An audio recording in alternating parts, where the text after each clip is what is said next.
ध्रुव राठी के बारे में भी काफ़ी मुझे कहा गया है कि उसको चेकआउट मारो, तो उसकी एक वीडियो आई है लेटेंट के बारे में, तो उसको हम चेक मारते हैं अभी के अभी और देखते हैं इसके क्या ओपिनियंस हैं। और would you join in once and stop it forever? इस एक सवाल पर महाराष्ट्र से लेकर आसाम तक अलग अलग स्टेट्स में मल्टीपल एफआईआर दर्ज कराई गई। चीफ मिनिस्टर्स ने स्टेटमेंट दी। बहुत भद्दे तरीके से कुछ चीजों को कहा गया है, प्रेजेंट किया गया है। सुप्रीम कोर्ट तक में प्ली फाइल करी गई और समय रैना का ये शो इंडियाज गॉट लेटेंट, इसके सारे एपिसोड्स यूट्यूब से हटा दिए गए। सुप्रीम कोर्ट में? यार आर यू गाइस सीरियस भाई? मतलब इतना भी क्या खतरनाक जोक है कि भाई सुप्रीम कोर्ट तक बात चली गई। मीडिया में जो हंगामा मचाया जा रहा है वो अलग ही लेवल का है। इस शो के एडिटर को देखिए किस तरीके से ट्रीट किया गया। अबे इतना तो पॉर्न एडिट करने वालों को नहीं बोला जाता यार, मतलब उसके तो एडिटर को मोलेस्ट ही करके रख दिया इन्होंने पकड़ के। भाई मतलब सही है। हाँ एडिटिंग की थी आपने एडिटिंग की थी, मतलब बताओ क्या, जैसे बोलने के मतलब ड्रग सप्लाई किया आपने, हैं मतलब ह्यूमन ट्रैफिकिंग में आप थे ऐसे बोला जा रहा है। खुलेआम डेथ थ्रेट्स दिए जा रहे हैं रणवीर और समय को। कहीं भी मुंबई में अगर मेरी मुलाकात इस व्यक्ति से सीधा हो गई ना, तो इसको ना तो इसकी सिक्योरिटी बचा पाएगी और ना कोई दुनिया की ताकत। ये रूल्स के खिलाफ नहीं जा रहा है, ये जो बंदा कानून को अपने हाथ में ले रहा है, ये तो तुम लोगों के लिए मतलब इजी सीन होगा। मतलब वहाँ पे क्या पुलिस वगैरह ये सब मर चुके हैं कि इन लोगों को अपने हाथ में कानून लेके ऐसे बोलना पड़ रहा है कि मैं इसको जान से मार दूंगा। और यार ब्लास्फेमी की हो ना, फिर समझ आता है कि यार ब्लास्फेमी की है, बंदे को इस चीज़ पे गुस्सा चढ़ता है। लेकिन उसने एक माँ बाप के ऊपर एक जोक मारा है जो कि मैं मानता हूँ यार नीच था, लेकिन वो ऐसा भी नहीं था कि यार उसको मारने की धमकियाँ दी जाए। और आयरनी देखो, उसके माँ बाप को मारने की धमकी दी जा रही है। मतलब एक बंदे ने माँ बाप पे गंदा जोक तो मारा, आप उसके माँ बाप को ही मारने की धमकियां दे रहे हो। किस लेवल की यहाँ पे देख लो हिपोक्रेसी हो रही है। 14 फरवरी को पुलिस रणवीर के घर तक पहुंच जाती है। घर पर वाह यार, क्या वैलेंटाइन डे मनाया रणवीर भाई ने।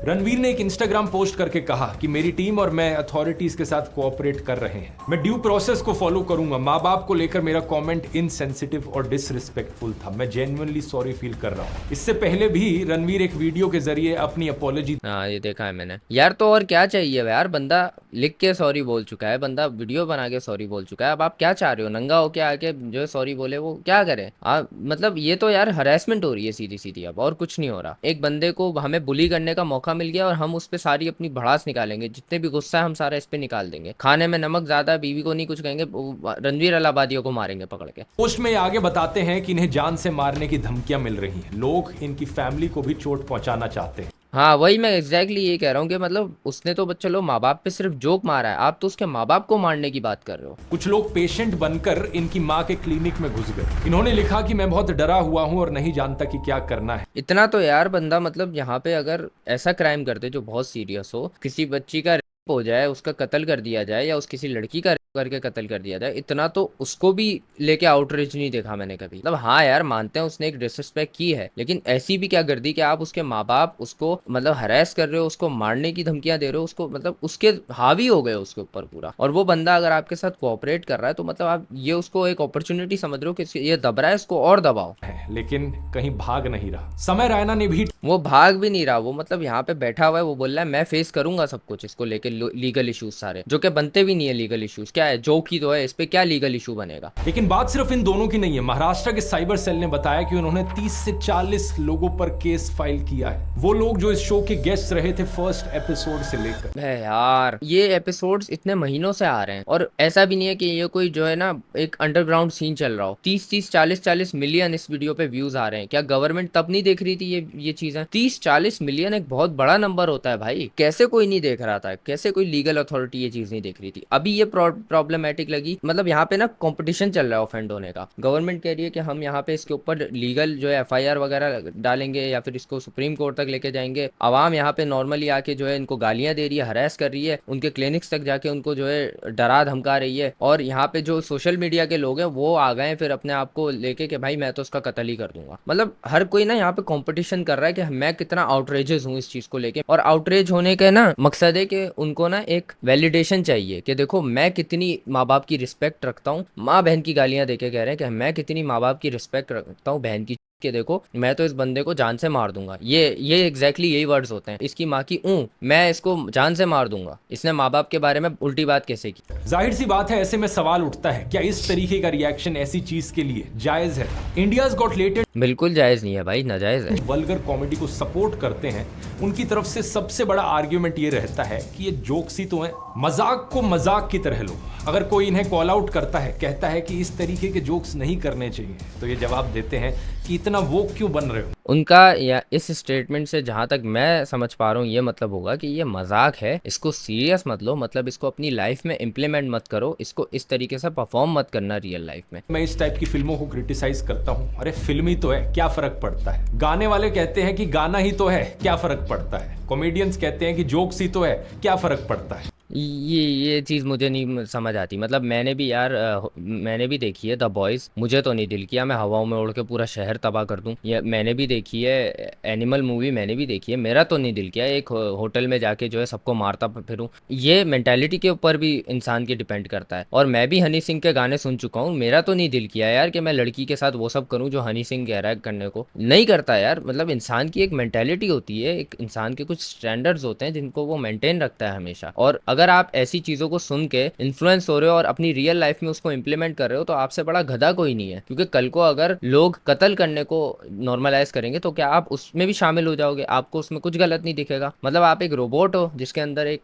जो है चीज़ प्लांट कर दी गई कि ये जाके करो और आप करने लग जाओगे। आपके अंदर सोचने समझने की सलाहियत नहीं है कि एक चीज़ जो जोक मारा गया है, गंदा जोक है, भले जैसा भी जोक है, उसको अपनी लाइफ में इम्प्लीमेंट नहीं करना। कोई भी इंसान अपने इन्वायरमेंट का प्रोडक्ट होता है। इस चीज की बात मैंने अपने कई पुराने वीडियोस में भी करी है। ज्यादातर लोग, चाहे वो 18 साल से कम उम्र के हों या ज्यादा के हों, उनका माइंड बहुत फ्रेजाइल होता है। हाँ, बच्चों की मेंटालिटी पे फर्क पड़ता है, ये बात तो मैं कहूँगा, क्योंकि बच्चे होते हैं इन्फ्लुएंस लेने वाले, उनको इस चीज़ों से दूर रखना चाहिए। और ये माँ बाप की जिम्मेदारी है। अगेन मैं बोलूँगा, ये किसी एंटरटेनमेंट सोर्स की जिम्मेदारी नहीं है कि वो बच्चों को इस चीज़ से एजुकेट करे। यार अगर कोई बंदा कॉमेडी चैनल खोल के देख रहा है तो वहाँ पे क्या आप उसको एजुकेशन दिखाओगे? नहीं ना, वहाँ पे आप उसको कॉमेडी दिखाओगे। वरना बंदा जो है हर जगह एजुकेशन ही देखता फिर। कभी बंदे का दिल चाहता है कि यार मैं इससे हटकर भी कोई सीरियस चीज़ों से हटकर भी कुछ देखूँ, एंटरटेनमेंट देखूँ, जोक्स देखूँ, कोई स्किट देखूं या फिर कोई ऐसा सीजन देखूं जो कि कॉमेडी पे बेस्ड हो। तो इसी तरह इंसान का दिल करता है डिफरेंट चीजें देखने का। अब अगर आप उस चीज को, एक ग्रोन एज बंदा इस चीज को अपनी लाइफ में इंप्लीमेंट करके वो हरकतें कर रहा है, तो मतलब उससे बड़ा तो गधा इंसान कोई नहीं है। पिछले साल मैंने एल्विश यादव को लेकर एक वीडियो बनाया था जिसमें मैंने कॉल आउट किया कि कैसे एल्विश और उसके दोस्त किस तरीके से कुछ रशियन सेल्स गर्ल को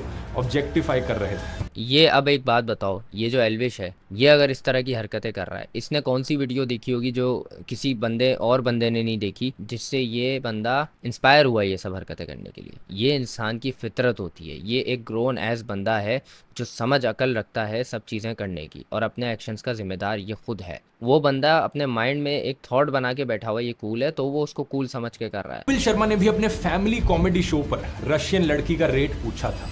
आपने बताया नहीं आप कहाँ से आई हैं? I'm हाँ। from Russia. Russia? Yeah. Russian? Yep. 15,000। यहाँ पे ये पॉइंट आता है कि जब ये चीज़ मेन स्ट्रीम में चल रही है तब क्या गवर्नमेंट को कोई प्रॉब्लम नहीं हो रही? तब सारे जो है मतलब मुंह बंद करके बैठे में कि ये चीज़ हमारे समाज के खिलाफ नहीं है, कि एक रेस को लेके हम लोग ये सोच रखते हैं। तीसरा वीडियो जिसका टाइटल लिखा है कपिल के लिए अक्षय कुमार ने लेकर आए एक पर एक खूबसूरत रशियन लड़कियां।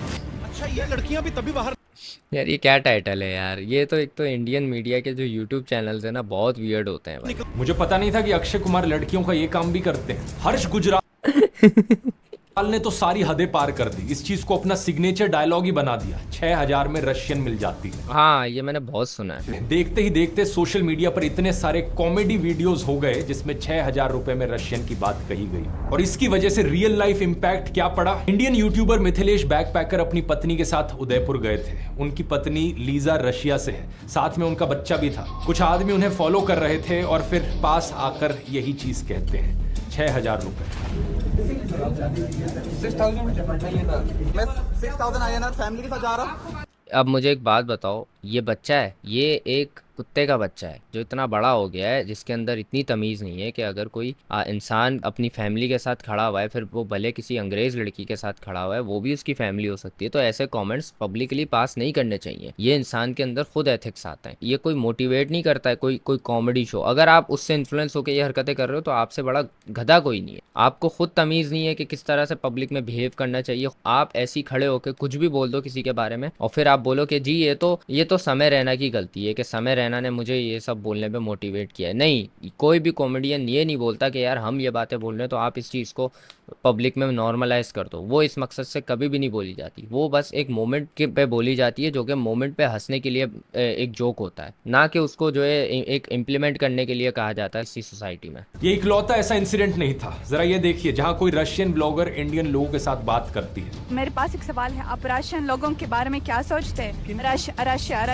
रशियन 6,000 रुपए। एक और ये तो वही है, वानाबी जो होते हैं ना, मतलब जो देखते हैं कि यार हमने ये चीज़ देखी, ये बहुत फ़नी है, तो हम इसको रियल लाइफ में बोलते हैं, हम और फ़नी हो जाएंगे। मतलब यहाँ पे ना नीच होने का एक कंपटीशन चलता है कि आपने एक नीच जोक सुना, आप ये नहीं कि उस नीच जोक पे हंस दो उसके अपसर्ड होने के लिए, या फिर कितना कोई स्टूपिड बात है इस चीज़ पे आप हंस दो, बजाय कि आप उस पर कंपटीशन लगाने लग जाओ कि ये किसी ने जोक मारा है, मैं इसको रियल लाइफ में इम्प्लीमेंट करके दिखाऊंगा और फिर मैं इसको नॉर्मली बोल के दिखाऊंगा किसी एक ऐसे बंदे के सामने जिसके लिए वो ऑफेंसिव हो सकती है। मतलब ये एक नीच सोच है, ये जाहिर करती है। ये जाहिर है अगर कोई करता है तो फिर ये आपके दिमाग के अंदर जो है बचपना भरा हुआ है। इस बचपने से बाहर आ जाओ। जोक को एंजॉय करने में और जोक को अपनी रियल लाइफ में इम्प्लीमेंट करने में बहुत फ़र्क होता है। अगर यहाँ पे एक जो है कह लो खुद को मारने का जोक चलने लग जाए तो क्या आप लोग सब मिलके अपने आप को हंसते हंसते चढ़ा लोगे रस्सी बांध के? नहीं ना। एक सोच है ना आपके अंदर कि यार नहीं, ये नहीं करना, इससे मैं मर सकता हूँ। ऐसे बहुत सारे थॉट्स आप अपने दिमाग में उन चीज़ों को भी लेके आ सकते हो। जैसे यहाँ पे एक सिग्मा मीम बनती है, इस चीज़ से मैं इससे अग्री करता हूँ। जैसे सिग्मा वाली चीज़ आई थी, सिग्मा वाली चीज़ में ये हो गया था कि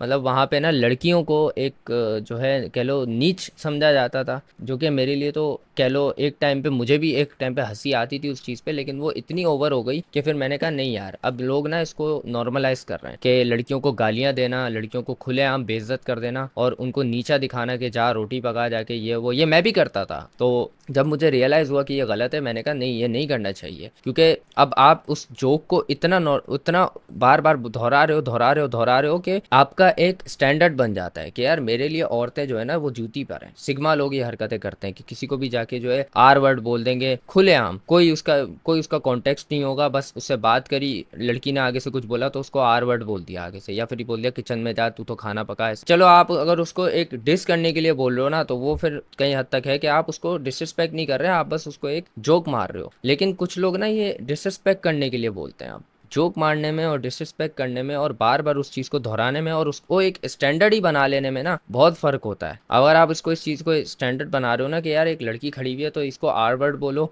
एक लड़की खड़ी हुई है तो इसको डिसरिस्पेक्ट करो, तो ये आपसे बड़ी नीच, आपसे ज़्यादा नीच सोच किसी की नहीं है, क्योंकि आप इतने बड़े बेवकूफ़ हो कि आपने एक मीम देखी जिसमें कहा गया कि लड़की को गाली देने वाला जो है वो सिग्मा होता है और आप वही बन गए हो। और ये किया क्यों जाता है? वैलिडेशन के लिए किया जाता है कि देखो हम कितने डिफरेंट हैं। मीम सोसाइटी में जिसको सिग्मा बोला जाता है, रियल लाइफ में हम वो चीज़ हैं, हम कितने डिफरेंट हैं, ये वैलिडेशन के लिए बोला जाता है, जिनमें एहसास कमतरी होता है। टीना, जिनकी इंडिया में शादी हुई है, उन्होंने भी लल्लन टॉप से बात करते हुए बताया कि उन्हें ऐसे 6,000 रुपए वाले मैसेजेस और कमेंट्स आते हैं। कमेंट्स अच्छा नहीं, 6,000 4,000 बहुत ज़्यादा comments, but I don't care. I mean, ये लोग बोला 6,000, लेकिन ये लोग के साथ 6,000 नहीं। अब समझ में आया इस सो कॉल्ड डैंग कॉमेडी का क्या असर होता है। समय रैना का इंडियाज गॉट नहीं, बच्चों के लिए वैसे डैंग कॉमेडी हेल्दी नहीं है, मैं यही कहूँगा। बच्चों के लिए और बच्चों वाली सोच रखने वालों के लिए भी डैंग कॉमेडी, डार्क कॉमेडी नहीं है हेल्दी, उनको उससे दूर ही रखो। फिर वो जो है ना उसको देख के वाना भी बन जाते हैं कि यार हम भी ऐसे जोक्स मारते हैं, हमें भी वैलिडेशन मिलेगी, हम डिफरेंट दिखेंगे। जैसे डार्क कॉमेडी आजकल के दौर में बहुत डिफरेंट देखी जाती है, क्योंकि नॉर्मल कॉमेडी तो सब करते हैं, डार्क कॉमेडी थोड़ा डिफरेंट होता है। उसके लिए उससे ना एक सामने वाले को ना आपकी एक इमेज जाती है कि यार आप एक जो है ऐसे इंसान हो जिसको कोई फर्क नहीं पड़ता, वो कुछ भी बोल देता है। आप एक ऐसे इंसान हो जिसके जिसका दिल इतना पत्थर हुआ है, जो ऐसी चीजों को जो बोलते हुए बिल्कुल भी उसको शर्म नहीं आ रही होती या उसको फर्क नहीं पड़ रहा होता। मतलब ऐसा, मैं इतना दिल टूटा हुआ है मेरा, मैं इतने धोखे खा चुका हूँ, मैं इतना जो है बुली हो चुका हूँ, तो मैं अब पत्थर दिल हो चुका हूँ। तो मैं अब किसी के लिए एम्पैथी नहीं रखता और मैं ऐसी बकवास कर दूंगा जिसका मुझे पता भी नहीं है कि मैं एज अ जोक बोल रहा हूँ या मैं उसको एज अ पर्सनैलिटी अपनी दिखा रहा हूँ सबके सामने, जो कि नीच पर्सनैलिटी है। ऐसे जोक्स अभी भी मैं मारता हूँ, लेकिन उससे मेरा मतलब ये नहीं है कि मेरे ये स्टैंडर्ड्स हैं, वुमेन को लेके मेरे ये स्टैंडर्ड है। मैं नहीं कहता ये मेरा, अगर मैं वो जोक मारता हूँ तो भाई वो एक जोक की हद तक ही है, वो मेरा स्टैंडर्ड नहीं है। रोस्ट के नाम पर एक दूसरे शो में औरत को कुतिया कहा जाता है। यार दे देना जोरावर को वो कुतिया, उसकी लाइफ में कोई कुतिया यार ये जो है ना, ये एक रोस्ट है और रोस्ट में यही होता है कि टेम्परेरीली उस रूम में, उस एनवायरनमेंट में ऐसी बातें बोली जाती हैं जो कि हर्टफुल होती हैं। अब समय ने उसको ये जोक बोला है कुशा को, तो उसका मतलब ये नहीं समय उसको वाकई कुतिया समझता है या समय उसको वाकई उसके बारे में ये स्टैंडर्ड रखता है। नहीं, समय का मतलब ये था कि टेम्परेरीली उसके ऊपर ऐसे जोक्स मारे जाएं जो उसके लिए ऑफेंसिव हो, जिसको सुन के वो हर्ट हो जाए। तो वहाँ उस पूरे शो का मकसद ही ये था कि वहां पे उसको ऑफेंड करना है और कुछ नहीं, और उसने सिर्फ वो ऑफेंस झेलना है वहां पे, वो कुछ भी नहीं कह सकती आगे से। रोस्ट का मकसद ही यही होता है, लेकिन उसमें भी कुछ बाउंड्रीज होती हैं। ऐसा नहीं होता कि आप नीच से नीच चले जाओ, और वो ये गया था इस शो में, जो कि गलत बात है, इसको नहीं जाना चाहिए था। बट ये कि पूरा रोस्ट ही बकवास नहीं होता, रोस्ट के अंदर भी कुछ बाउंड्री रख के बोलना चाहिए। अब इस शो के डैंक फैंस कहेंगे कि उसने तो कुशा कपिला को ही कहा ना, तो किसी और को दिक्कत क्यों है। पहली बात ही कुशा ने खुद इस पर एतराज जताया। उन्होंने कहा था कि जोक्स रोस्ट की बाउंड्रीज को क्रॉस कर रहे हैं, शॉकिंगली अनकाइंड जोक्स थे। देखो, जिस बंदे पे रोस्ट किया जा रहा है, अगर उसको प्रॉब्लम नहीं है फिर वो रोस्ट ओके है, लेकिन अगर रोस्ट करे जाने वाले बंदे को उस चीज से प्रॉब्लम हो रही है, फिर वो एक हेल्दी रोस्ट नहीं है। फिर मतलब वहां पे कुछ बाउंड्रीज क्रॉस हो रही हैं, जिसपे जोक मारने वाले को सॉरी बोलना चाहिए और बोलना चाहिए कि हाँ यार, मेरा ये मतलब नहीं था कि मैं आपको ऑफेंड करूं, मैं वहां पे सिर्फ आपको रोस्ट करने आया था। एक ऐसा रोस्ट जिसपे आपको टेम्परेरीली बैड फील आए, ना कि आपका कोई ट्रॉमा हिट हो जाए या फिर आपकी कोई, मैं ऐसी बात कर दूं जिसपे जो है आप अंदर से बैड फील करो, या मैं आपकी कोई कमतरी ऐसी बता दूं जिससे आप जो है सेल्फ डाउट में चले जाओ। तो ये रोस्ट नहीं होता, इसको बोलते हैं कैरेक्टर असैसिनेशन। के आगे तो उन्होंने सहन कर लिया, लेकिन लाखों लोगों के आगे यूट्यूब पर उन्हें प्ले करना, ये उनको डीह्यूमनाइज करने जैसा है। उन्होंने एक इंटरव्यू में ये भी बताया था कि समय रायना के फैंस बहुत टाइम तक उन्हें ट्रोल करते रहे थे। हाँ, ये फैंस की भी एक मेंटेलिटी होती है गधों वाली, के मतलब अगर हमारा आइडल ये हरकत कर रहा है तो हमें भी जाके जो है ना यही करना चाहिए, क्योंकि हम उसको एज अ आइडल मानते हैं। और अगर उसने किसी औरत को रोस्ट किया जिसमें बाउंड्रीज क्रॉस की हैं, तो हम उस चीज को और डबल करके करेंगे ताकि उसको फील हो कि हाँ, उसके साथ वहां पे गलत किया गया था। इसको समय के जोक्स इतने बुरे नहीं लगे थे उस टाइम जितना इसको बाद में बुरा लगा, क्योंकि ऑडियंस की तरफ से उसको मजीद बुरा फील कराया गया उसी जोक को डिफरेंटली बार बार बोल के, जो कि इरिटेटिंग हो गया होगा इसके लिए एक टाइम पे। भाई समय भाई ये मेरे कमेंट्स में भी चिल्लाते हैं, पूरे साल चिल्लाए हैं।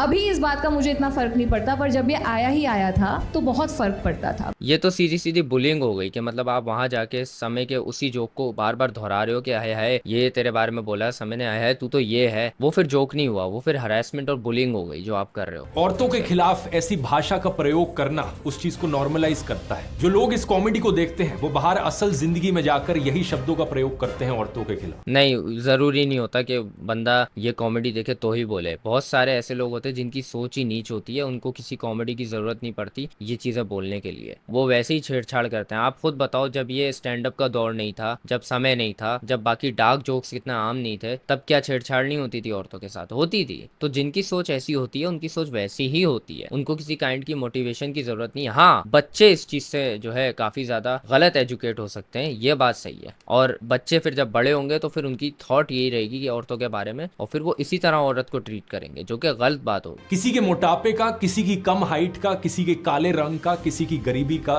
डिसेबिलिटी का मजाक उड़ाया जाता है, और ऐसा करने से करोड़ों लोगों की सेल्फ इमेज की धज्जियां उड़ जाती है। ध्रुव भाई, मैं एक बात बताऊं, जो कॉमेडी होती है ना, उसके अंदर किसी ना किसी चीज का तो मजाक उड़ाया ही जाता है। फिर वो भले अपना बचपना हो, अपने बचपन में की गई वो हरकतें हो, या फिर अपनी कोई कमी हो जो कि दूसरों में भी हो सकती है, या फिर कोई बेवकूफ़ी हो अपनी जो कि दूसरे भी कर सकते हैं, या फिर कोई अपनी सिचुएशन हो जो जिसमें दूसरे भी कभी आ सकते हैं। तो जोक का मतलब होता है मजाक उड़ाना, कॉमेडी का मतलब ही मजाक उड़ाना है। अब अगर तू ये कह रहा है कि भाई कॉमेडी जो है रिमूव ही कर दो क्योंकि इससे समाज में गलत गलत इम्पैक्ट पड़ रहा है तो ये आपकी गलत सोच है। क्योंकि अगर लोग इससे इंस्पिरेशन लेके वही हरकतें कर रहे हैं ना, तो इसमें कॉमेडियन की गलती नहीं है। कॉमेडियन वहाँ पे कॉमेडी करने आया, लोगों को सिखाने नहीं आया, एजुकेट करने नहीं आया। देखो एक हर चीज का ना माहौल होता है। कॉमेडी में वहाँ पे बातें जोक के तौर पे कही जाती है, जो कि वहीं पे ही कही जाती है और वहीं खत्म हो जाती है, उसको अपनी लाइफ में इम्प्लीमेंट नहीं करना होता। लेकिन अगर एक बंदा सीरियस होकर ये बात ओपिनियन के तौर पे बोले तो मतलब वो ये चाह रहा है कि ये इम्प्लीमेंट हो सोसाइटी में। जैसे अब अगर तू ये बात बोले आके कि औरतें तो ये हैं, औरतें तो वो हैं, बिल्कुल एक सीरियस माहौल बना के एक डिस्कशन करके एक एजुकेशन चैनल पे, तब वो गलत इम्पैक्ट डाल सकती है। फिर उससे एक सीरियस बंदा भी सोचेगा क्या ये चीज कहीं ना कहीं सही है, वहां से ब्रेन वॉश हो सकता है। कॉमेडी से अगर कोई अपना ब्रेन वॉश करवा के उल्टी सीधी हरकतें कर रहा है ना, तो ये उसके दिमाग की कमजोरी है, ना कि कॉमेडियन का फॉल्ट है कि वो ऐसे जोक्स मार रहा है। तो मैं इस पॉइंट से डिसएग्री करता हूँ भाई। जो लोग एक्चुअली में छोटी हाइट के हैं, मोटे हैं, काले रंग के हैं, डिसेबल्ड हैं, उनको बुली किया जाता है असल जिंदगी में, क्योंकि ऐसे जोक्स ने इन चीजों को नॉर्मलाइज कर दिया है। एक जोक्स कभी भी किसी चीज को नॉर्मलाइज नहीं करते हैं। जोक्स होते हैं, आके वन लाइनर बोला जाता है, लोग हंसते हैं और बात खत्म हो गई। अब अगर कोई गधा वहां पे बैठा हुआ है और उस चीज से इंस्पिरेशन लेके वही वर्ड किसी और को जाके बोल रहा है कूल लगने के लिए, और बार बार बोल रहा है और बिना रियलाइज किए कि मैं इस बंदे को बुली कर रहा हूँ ये बार बार बोल के, तो वो सबसे बड़ा गधा है। उसको फिर जो है अपने दिमाग का इलाज करवाने की और थोड़ा एजुकेट होने की जरूरत है, ना कि उसमें कॉमेडी की गलती है। अब जैसे हमें पुराने शोज में दिखाया जाता था, मैं जो स्टेज शो देखता था उमर शरीफ के और बाकी शकील सिद्दीकी के, इन सब के, तो वहां पे थप्पड़ मारा जाता था एज अ जोक। तो मैंने तो कभी इंस्पिरेशन नहीं ली यार मैं जाके किसी के चमाट रख दूं एज अ जोक, क्योंकि मुझे पता है ये चीज अनएथिकल है, नहीं कर सकते। ये सोच रखनी चाहिए हर किसी को अपने दिमाग में कि यार वहां पे अगर कोई absurd चीज की जा रही है तो वो एज अ कॉमेडी पर्पस की जा रही है, ना कि वहां पे कोई कहा जा रहा है कि ये चीज अपनाओ अगर तुम्हें रियल लाइफ में फनी बनना है। नहीं, आप अपने जोक से फनी बन सकते हो जो कि सिर्फ जोक हो, ना कि आप किसी बंदे की वो पर्सनैलिटी लोगों को दिखा रहे हो और बोल लो कि इसको ये बार बार बोलो, बुली करो इसको, वो फिर गलत बात हो जाएगी। एक बार समय रैना ने ऐसा ही जोक किया एक गरीब बच्चे पर। एक गरीब बच्चा है मेरे पास, ठीक है, तो मैंने उसको ऐसे ही ना आउट ऑफ ऐसे 2000 रुपए का नोट दे दिया। जैसे मैंने उसको 2000 रुपए का नोट दिया, उसके 10-15 दोस्त बच्चे आए, भागे, उसको हाथ पकड़ा, उसका खींच रहे, उससे पैसे धक्का मार रहे, वहाँ लड़ाई हो गई। वहाँ एक बच्चा प्लेटफॉर्म से नीचे गिर गया पटरियों पे, एक ट्रेन आके उसको कुचल के चली गई। जो 2000 रुपए मेरे वसूल हुए ना यार। अब ऑब्वियसली वो ये नहीं कह रहा कि बच्चों को मारना या फिर ये सिचुएशन बनाना कोई फनी चीज है। वो एक सिचुएशन बना रहा है और उस पर एक अनएक्सपेक्टेड रिएक्शन दे रहा है, वो चीज फनी है कि कितनी बेवकूफों वाली सोच है। लेकिन अब इस चीज को कोई बंदा रियल लाइफ में इम्प्लीमेंट करके ये हरकतें करने लग जाए तो ये होगा उसका नीचपन। कहाँ मैं नेटफ्लिक्स पे देखता ये सब।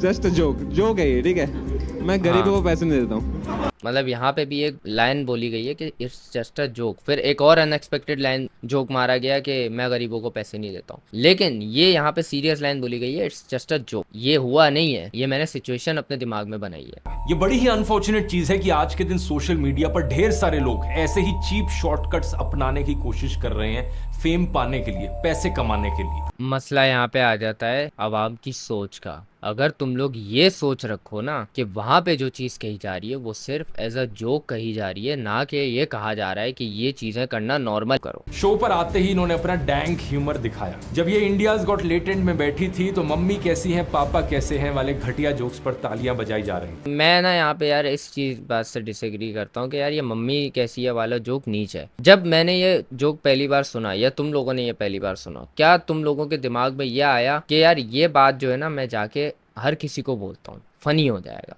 नहीं, तुम्हें उस जोक पे हंसी आई क्योंकि वो एक अनएक्सपेक्टेड और न्यू चीज थी कि बंदा किस तरीके से पूछ रहा है और उसकी नीयत क्या है वो चीज पूछने के पीछे। हम लोग इतनी डीप डाउन नहीं गए थे इस चीज में कि यार हम इससे ये सीख रहे हैं। नहीं, वो चीज जोक थी, हमने एंजॉय किया, हमने सुना, एंजॉय किया, हमें मजा आया, हम मूव ऑन कर गए। हमने ये नहीं सोचा कि यार इसको अपनी लाइफ में इम्प्लीमेंट करते हैं। ये जो जोक्स हैं इनका बवाल अब मचाया जा रहा है, जो कि महीनों पुराने जोक्स हैं, इनको अब बवाल बनाया जा रहा है। पहले क्यों नहीं इस चीज पे बोल रहे थे? जैसे ये जोक डिलीवर हुआ तब ये प्रॉब्लमेटिक क्यों नहीं था? जैसे रणवीर अलाहाबादिया वाला जोक डिलीवर हुआ, प्रॉब्लमेटिक था, वहीं खत्म कर दिया गया। ये मम्मी कैसी है वाले जोक, ये सब ये तो अब उस वक्त प्रॉब्लमेटिक थे नहीं, बल्कि उसको तो बोल के काफी लोग हंस रहे थे। और ऐसे लोग हंस रहे थे जो अभी बोल रहे हैं कि यार ये चीज जो है है ना नीच है, जो बोलते थे मम्मी कैसी है ये वो उसी जोक पे कुछ महीने पहले हंस रहे थे, अगर तुम गौर करो तो यहाँ पे एक हिपोक्रेसी आ जाती है कि जब समाज में बताया गया कि ये चीज प्रॉब्लम है, इसमें आपको हंसना नहीं, आपको बुरा मानना चाहिए, अगर आप इस पे हंस रहे हो तो आप नीच हो, ये सोच डाली जा रही है, एक फोर्स आपकी मेंटेलिटी बनाई जा रही है कि इस चीज को बुरा मानो, शीप वॉक करो यहाँ पे हमारे साथ,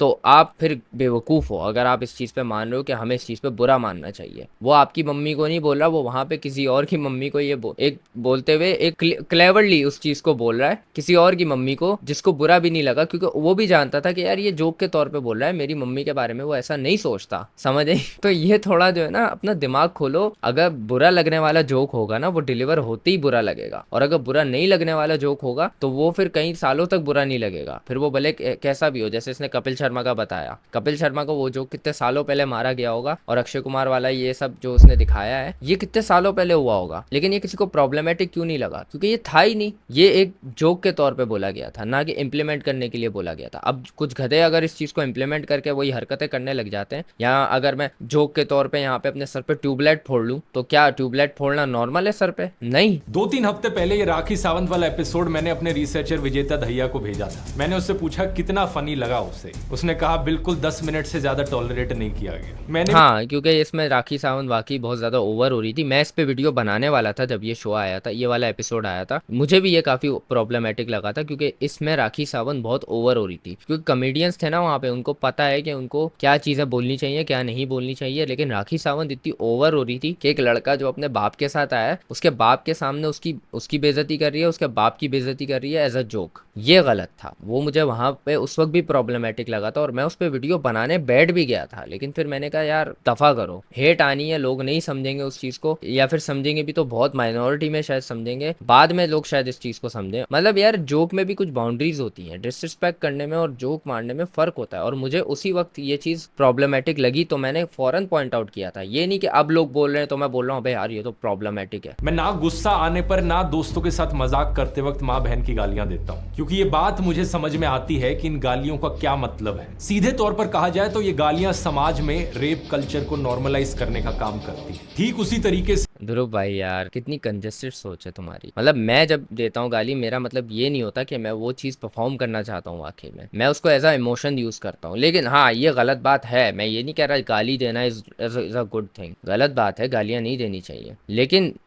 मेरा या किसी का भी मतलब वो नहीं होता कि हम वो चीज करना चाहते हैं वाकई में। जैसे वल्गर फिल्में, वल्गर गाने यही काम करते हैं। जो लोग इस बात को समझते हैं उनका ये गालियां सुनकर ही ऑटोमेटिकली मूड ऑफ हो जाता है। और 25 गालियां देखें आप सोचते हो कि मैं इंप्रेस हो जाऊंगा, तो गालियों से इंप्रेस होने का मेरी उम्र निकल चुकी है। मैं 14 साल का नहीं हूं कि मैं गाली सुन के हंसूंगा, हाँ गाली दी उसने यार। आमिर भाई अगर आप जो है 14 साल के नहीं हो तो आपने डेली बेली में क्यों अपना पार्ट प्ले किया था? आपको क्यों वो मूवी बहुत ज़्यादा अच्छी लगी थी? आपने क्यों उस मूवी में अपना पार्ट प्ले किया? आपने क्यों अपने एक भांजे की या भतीजे की मूवी क्यों आपने प्रोड्यूस की थी? ये यहाँ पे हिपोक्रेसी आ रही है। आमिर खान की मुझे हिपोक्रेसी दिख गई ज़रा। राइट विंग ट्रोल्स समय रैना को माँ बहन की भद्दी गालियां देते हुए कह रहे हैं कि औरतों की इज्जत करना सीख।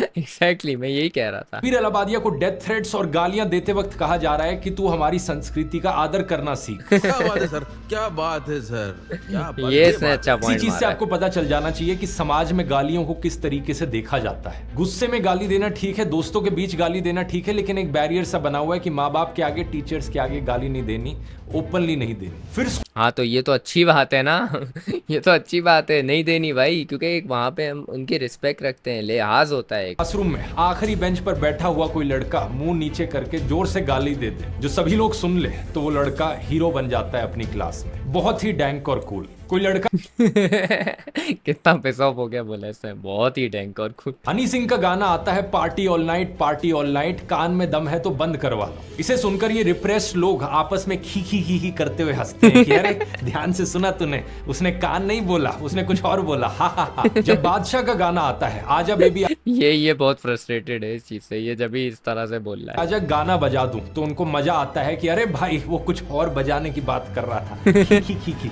फिर कोई कहता है कि हनी सिंह और बादशाह की ऐसी तैसी, ये तो डबल मीनिंग में गाली देते हैं, हम तो सीधे बोलेंगे। और ऐसे क्रिंज गाने के 4.5 करोड़ व्यूज आ जाते हैं। बेसिकली ये वही रिप्रेस लोग हैं जिन्हें हनी सिंह के गाने पसंद आते हैं, जिन्हें मैं किसी गाने को इसलिए नहीं सुनता। फारिश शफी को जैसे मैं ले लूँ, फारिश शफी भी अपने गानों में गालियाँ देता है, लेकिन मैं फारिश शफी के गाने इसलिए अच्छे नहीं समझता कि उसमें गालियाँ हैं, बल्कि इसलिए कि उसमें लिखाई और उसमें जो बातें बोली गई है ना, वो मुझे काफ़ी अट्रैक्टिव लगती हैं। उसका म्यूज़िक मुझे अट्रैक्टिव लगता है, या उसकी टोन या जिस तरह से रिदम है वो मुझे अट्रैक्टिव लगती है। मैं इसलिए नहीं देखता कि इसमें माँ बहन की गालियाँ हैं तो भाई ये बहुत ही अच्छा गाना है, इसलिए कभी भी कोई मैं गाना नहीं सुनता, अगर मैं अपनी बात करूँ तो। और हो सकता है मेरी ऑडियंस में भी बहुत सारे लोग ऐसे होंगे जो आर्टिस्ट को सुनते हुए ये नहीं गौर करते कि वो गालियाँ दे रहा है, बल्कि ये गौर करते हैं कि गाना कितना कैची है। एल्विश भाई पसंद आते हैं और जिन्हें इस तरीके की डैंक कॉमेडी पसंद आती है। इन्हें चोली के यहाँ पे ये उस ग्रुप की बात कर रहा है मेरा ख्याल, जो चाइल्ड मेंटेलिटी रखते हैं कि उनको अगर दिख रहा है कोई चीज़ डिफरेंट हो रही है,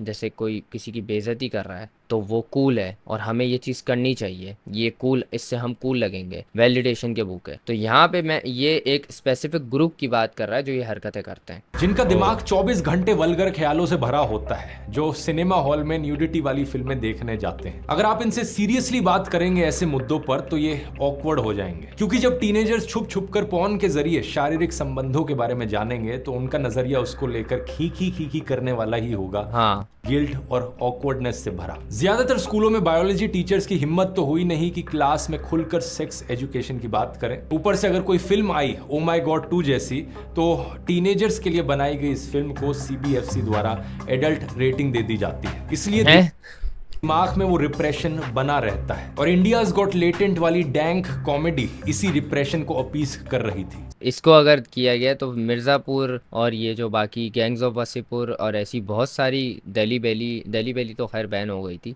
लेकिन ऐसी बहुत सारी मूवीज़ मौजूद हैं, उनके साथ क्यों नहीं सेम चीज़ की गई यार। जब तक रणवीर अलाहाबादिया सरकारी पॉलिटिशियंस का इंटरव्यू ले रहा था, उन्हें प्रमोट कर रहा था, तब तक सब कुछ सही था, सरकार को भी मजा आ रहा था, प्रधानमंत्री मोदी उसे क्रिएटर का अवार्ड दे रहे थे। लेकिन जैसे ही एक कंट्रोवर्सी यहाँ पर हुई, लोगों का गुस्सा रणवीर के खिलाफ आया, पॉलिटिशियंस को लगा अब इसके खिलाफ जाने में हमें ज्यादा फायदा मिलेगा। तो हाँ, ये अपॉर्चुनिटी है कि मतलब हम लोगों के गुस्से से अपनी सियासत चमकाते हैं। मैं भी समय रैना के शो पर चेस खेलने गया था, लेकिन मेरे लिए ये कब हुआ? रणवीर के साथ भी मैंने पॉडकास्ट किया, कई इवेंट्स में मिलना भी हुआ, क्योंकि मेरी कोई पर्सनल दुश्मनी नहीं है इनसे। लेकिन एट द सेम टाइम मैं इनके कंटेंट को क्रिटिसाइज करने से पीछे भी नहीं हटूंगा।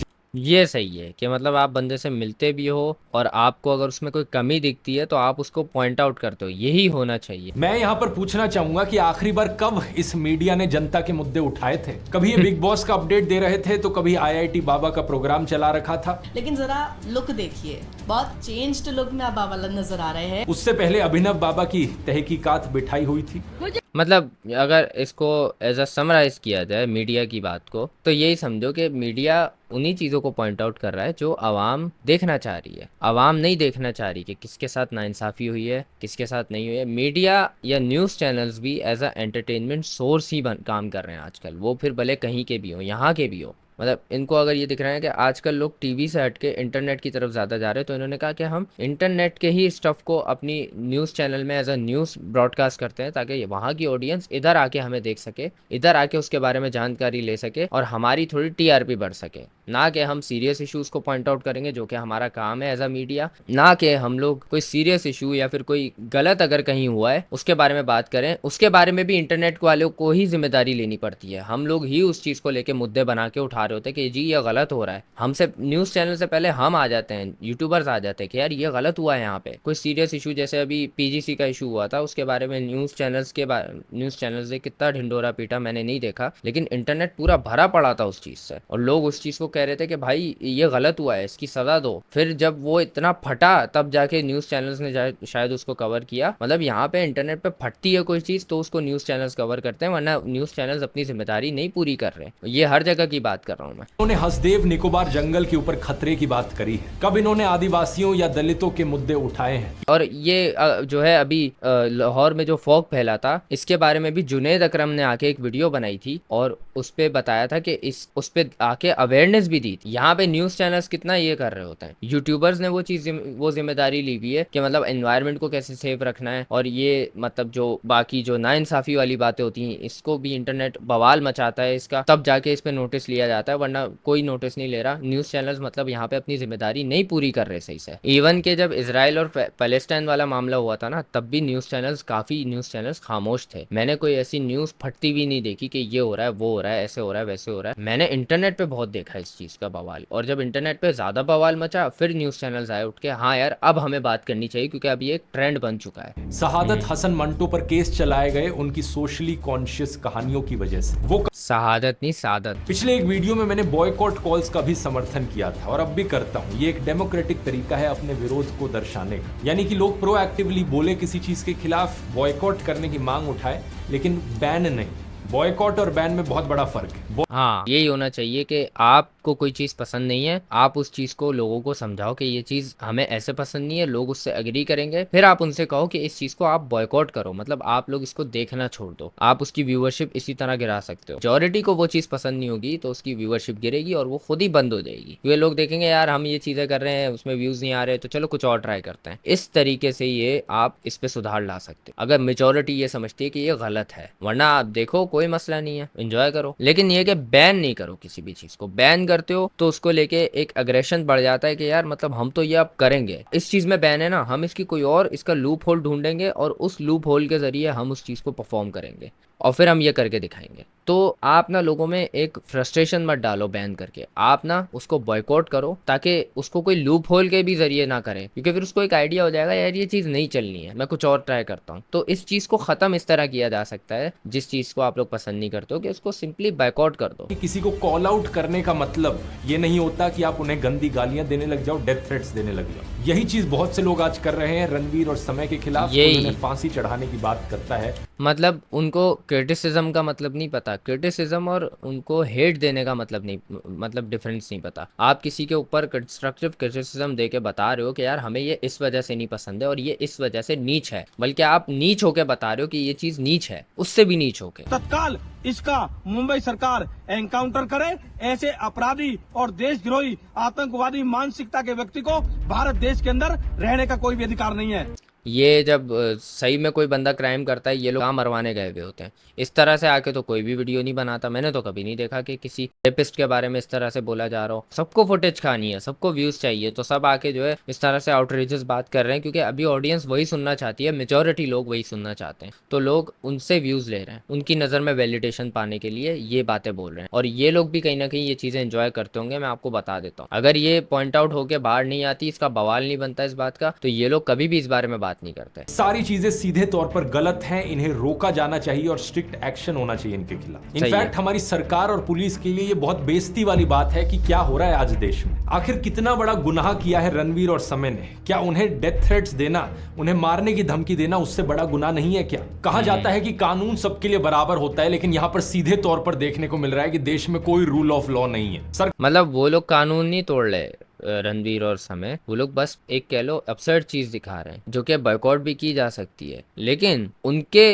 अपसर्ड चीज को पॉइंट आउट करके कोई कानून तोड़ रहा है और उसको नहीं पकड़ ले, वो लोग उसको जाने दे रहे हैं। क्यों? क्योंकि वो उनकी अपसर्ड चीज जो कि इतनी आउटरेजस है, जिसको कानून तोड़ने वाली पोजीशन दे दी गई है, तो वो उसके आगे उस चीज को प्राउडली आके मेंशन कर रहे हैं कि हम तो ये कर रहे हैं इसको लेके, और उसको लेके कोई एक्शन भी नहीं लेगा, क्योंकि आउटरेजेस इतने लोग हुए हैं कि अगर कोई उस पर कहेगा कि नहीं यार आप मारने की धमकी गलत दे रहे हो, तो बाकी लोग आके बोलेंगे नहीं सही दे रहा है, ये कैसे इस तरह बोल सकता है, हम भी इसके साथ जाएंगे। तो वहां पे एक सपोर्ट है, मेजॉरिटी सपोर्ट, जो कि उसको उस कानून तोड़ने पे मोटिवेट कर रही है। जैसे समय को मोटिवेट किया जा रहा था वो अपसर्ड चीजें बोलने पे, इसी तरह अब उनको अब मोटिवेट किया जा रहा है कि आप ऐसी धमकियां दो, आप ऐसे कानून तोड़ो, डेथ थ्रेट्स दो खुलेआम, वो भी। तो उस पर कोई कुछ नहीं कर सकता, कोई कुछ करेगा जाहिर है लोगों के प्रोटेस्ट आ जाएंगे कि भाई मतलब हम गलत चीज को पॉइंट आउट करके कह रहे हैं कि इसको मार दो तो आप हमें पकड़ लो, मतलब हमारी सरकार हमारी आवाज दबाना चाह रही है एक गलत चीज के लिए बोलने पे। तो यहाँ पे ये भी देख के चला जाता है। असल में उसने अबॉर्शन को लेकर एक जोक किया था, लोगों ने कमेंट्स में उसे क्रिटिसाइज किया, तो उसने लोगों को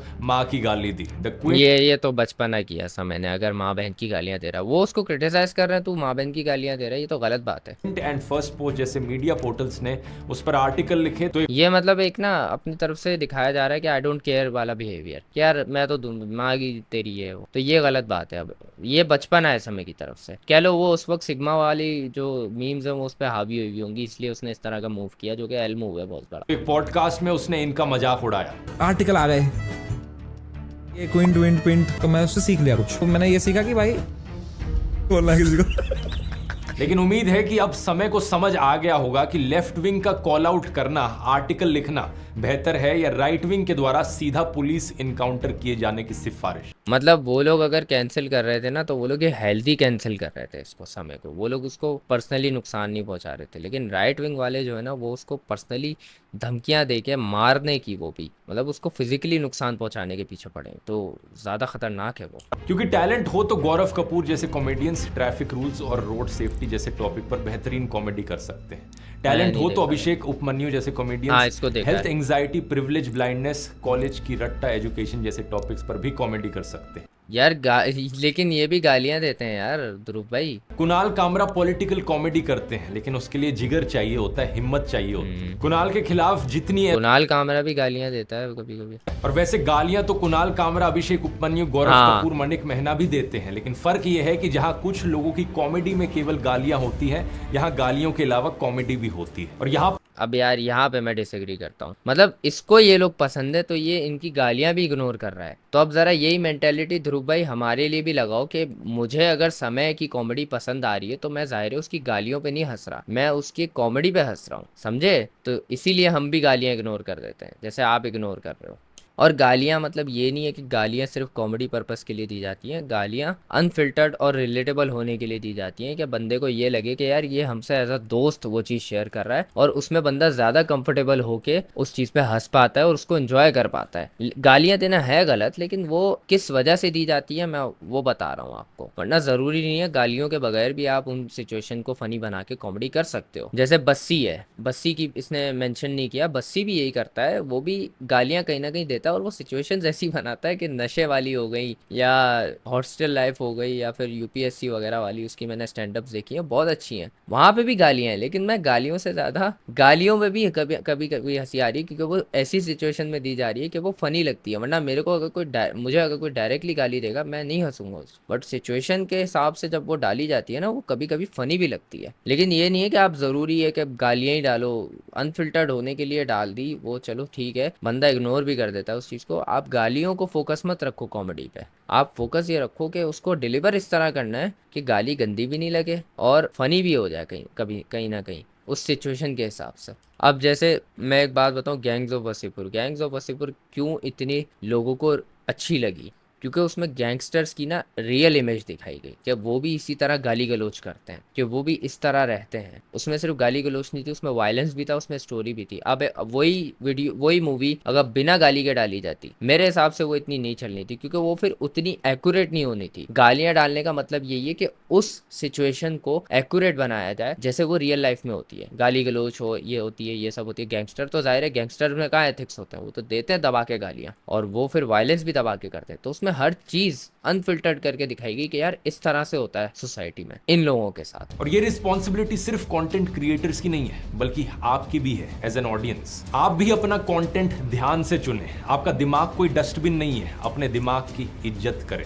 उम्मीद यहाँ पे दो सिचुएशंस बना लेते हैं। एक तो वो सिचुएशन जिसमें एक इन्फ्लुएंसर की ऑडियंस कच्चे दिमाग की है, तो उसको अगर ये चीज़ पता है कि ऑडियंस कच्चे दिमाग की है तो उसको वो चीज़ें नहीं करनी चाहिए जिससे उसकी ऑडियंस पे कुछ गलत इम्पैक्ट जाए, जिससे सोसाइटी में गलत इम्पैक्ट जाए। ये भी एक कह रहा है। दूसरा वो ऑडियंस को भी समझा रहा है कि आप लोग ज़्यादा अपने दिमाग पे सवार नहीं करो चीज़ों को, जो आपको दिखाई जा रही हैं गलत चीज़ें, आप उसको इम्प्लीमेंट मत करो अपनी रियल लाइफ में। तो काफ़ी जो है डिफरेंट थॉट्स हैं डिफरेंट लोगों के लिए इसमें, और बहुत हर तरीके के बंदा जो भी ये देखेगा वो इससे कहीं ना कहीं काफ़ी जगह एग्री करेगा। मैं कुछ पॉइंट से डिसएग्री करता हूँ, लेकिन काफ़ी पॉइंट से इसके एग्री करता हूँ, और मैं इसको देखता भी हूँ। मैं सब्सक्राइब भी किया हुआ है इसको, इसकी हर वीडियो में तकरीबन देखता हूँ। तो काफ़ी एजुकेशनल चैनल है। ये वाली वीडियो अभी आई थी, मैंने कहा तुम लोगों के साथ देखते हैं क्योंकि रिक्वेस्ट भी आ रही थी। तो काफ़ी मुझे तो यार पसंद है ये बंदा, एंड मैं इसको वैसे भी ऑफलाइन भी काफ़ी देखता हूँ और काफ़ी कुछ इससे सीखता भी हूँ, क्योंकि ये एजुकेशनल अगर चैनल है तो वाकई में एजुकेशनल चैनल है।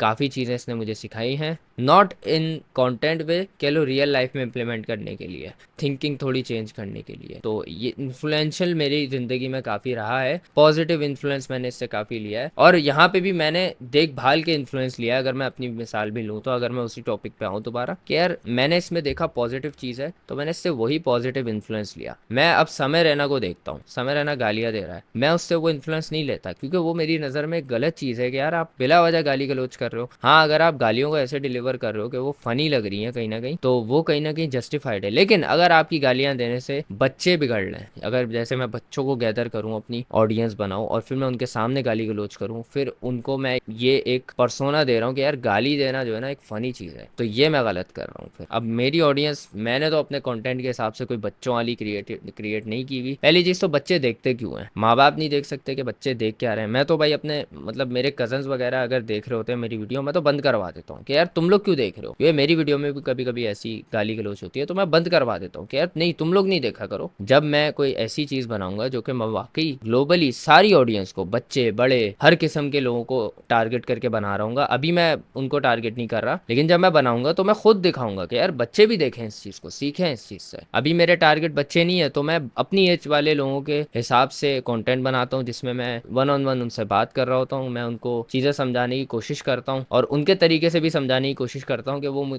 थोड़ा रिलेटेबल समझे मुझे। अब अगर मैं एक टीचर की तरह उनको समझाऊंगा तो मे बी मैं उनको बोरिंग लगूँ या वो ना समझे। बल्कि मेरा अगर मैं पर्सनली बताऊँ तो मैं कंफर्टेबल होकर तुम सबसे ये बात करना चाहता हूँ और उसी कंफर्ट में मैं कभी कभी गाली गलौज भी दे देता हूँ। तो काफ़ी एजुकेशनल बंदा ही है, मैं तो इसको भाई देखता हूँ गौर से और मैं भी रेकमेंड करूँगा तुम लोग भी जाके देखा करो भाई। काफ़ी चीज़ें तुम्हें सीखने को मिलेंगी, हिस्ट्री के बारे में हो, फिर वो भले किसी और चीज़ के बारे में हो, कोई भी मतलब अगर सोशल इश्यूज़ हो गए, कुछ भी हो गए, उसके बारे में भी काफ़ी एजुकेशन मिल जाएगी तुम्हें।